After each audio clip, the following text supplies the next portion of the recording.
In this lecture, we will take a look at a very simple example of asynchronous JavaScript. So this is a completely new concept that we've never touched in the course up until this point.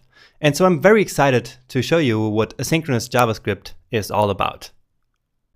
Now, before we actually start, you're maybe noticing that I'm using a different code editor here. And that's because this part of the course was recorded shortly after the rest of the course. And so now I switched to a new editor called VS Code. And if you're interested in that one, you can simply go download it here from this website. But of course, you can also simply follow along using the code editor that you already have. So let's close this one here. And I already opened the file for this section here and also the browser here on the right side. Now, what's also different here is that before I used to have an external JavaScript file called script.js, but right now I choose to simply write the code here in a script tag right into the HTML. I find it easier to just do everything in one file instead of having multiple files here. Okay, so let's just write some code here right into this script tag. And we're gonna start with just some old school synchronous JavaScript code, just the way we've been doing up until this point. Okay, so let's write a function called first. And you're noticing here probably already that I'm using the new ES6 syntax, right? So I'm using the const keyword here to declare a function expression using then here the arrow syntax, right?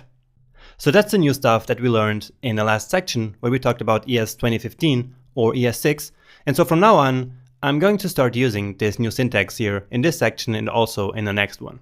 Okay, so let's just log something to the console here.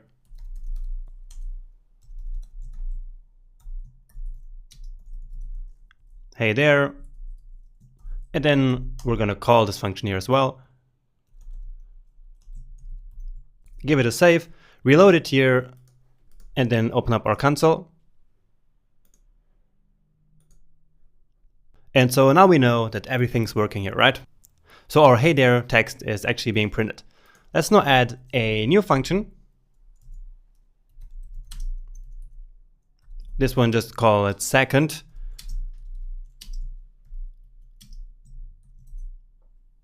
And in this one, for now, I'm going to log some other text, and I'm going to log second. Then in the first function, we call the second one. So just second. And then a new console.log down here, simply saying the end. Okay, and this will make more sense to you in a second when we start adding something different here into the second function. For now, we simply have hey there here as a result, which comes from here. Then the second function is called, which logs second, as you see here, and then finally the end. Okay, so all of this is synchronous JavaScript, just the way we've been doing up until this point. And with synchronous, I mean that all the instructions are executed one after the other, line by line, just in the order that they appear in the code. And so that's exactly what we have here. But now let's actually add some asynchronous code here. And in order to do that, we are going to use the setTimeout function, which is basically to set a timer in JavaScript. And that will then allow us to write code that should be executed later. Okay, and so that is asynchronous JavaScript. So let's get rid of this one here. And now I can call the setTimeout function. So setTimeout function is a function that we can pass a callback and also the time. So first is the callback. And again, I'm going to use the arrow syntax. So no arguments here. And then the content of the function in here. And then the second argument we pass into the setTimeout function is for how long we want the timer to run in milliseconds. Okay, so I'm going to put here 2000 milliseconds, which means 2 seconds. And after these 2 seconds have passed, then this callback function that we pass in here will run. Okay? And this callback function here will be very simple. All I want to do is to actually log something to the console. Let's say async hey there. And let's get rid here of this side panel. Okay, so let's review what we have here. First off, we call the console log. Then we call the second function.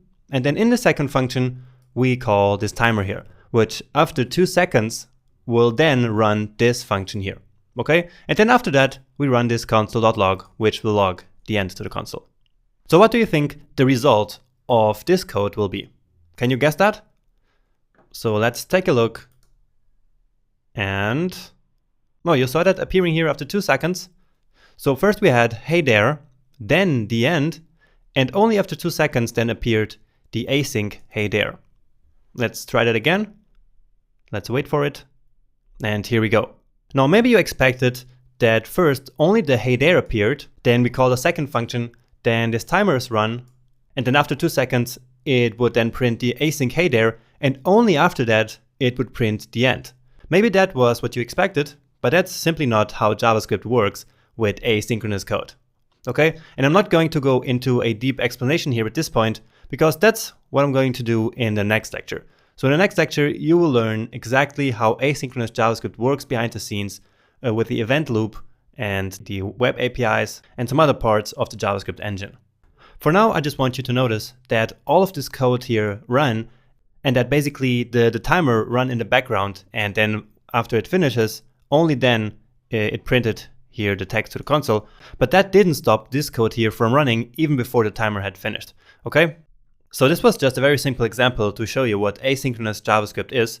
And in the next lecture, you will then, as I mentioned before, learn all you need to know in order to deeply understand how asynchronous JavaScript works behind the scenes.